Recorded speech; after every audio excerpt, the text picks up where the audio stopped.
Survie. The thing about survival stories, at least as far as I'm concerned, is that it's essential that the character not only survives physically, but that his or her, their mind survives.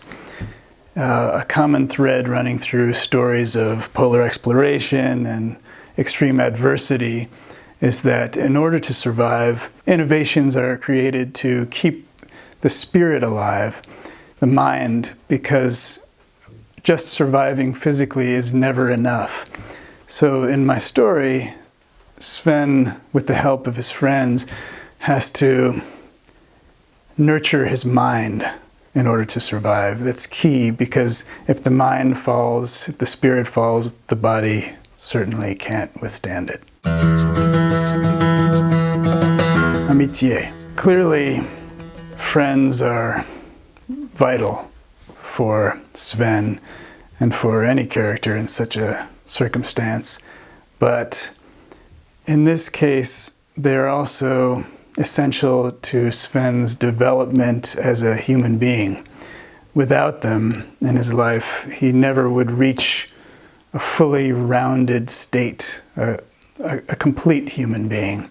He requires friendship to achieve his full potential. And so it's more than just a salve or something that gets him by. It's part of his journey as a human being. Solitude. I believe that solitude, loneliness, these are things that are important to experience as a human being. Not only do they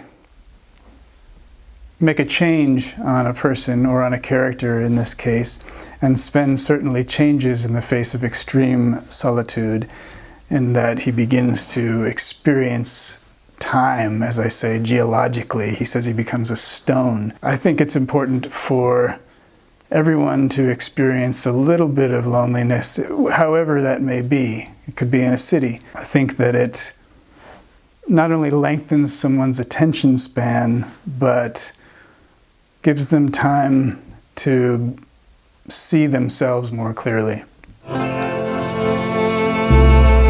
Nature. I come from a background of nature writing, as they say in the States. That's something I did for many years. It's the way I approach many projects initially.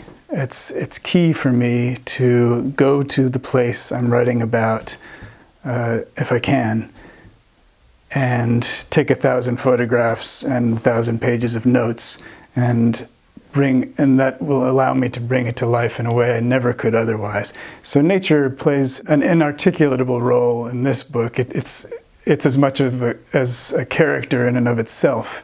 As you see, if you read it, there are sometimes lengthy descriptions of the natural world. They play a massive role in Sven's life.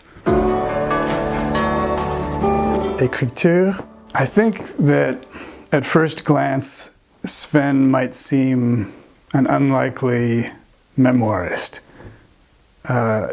Unlikely as someone who might tell his own story because of his background, because of his education.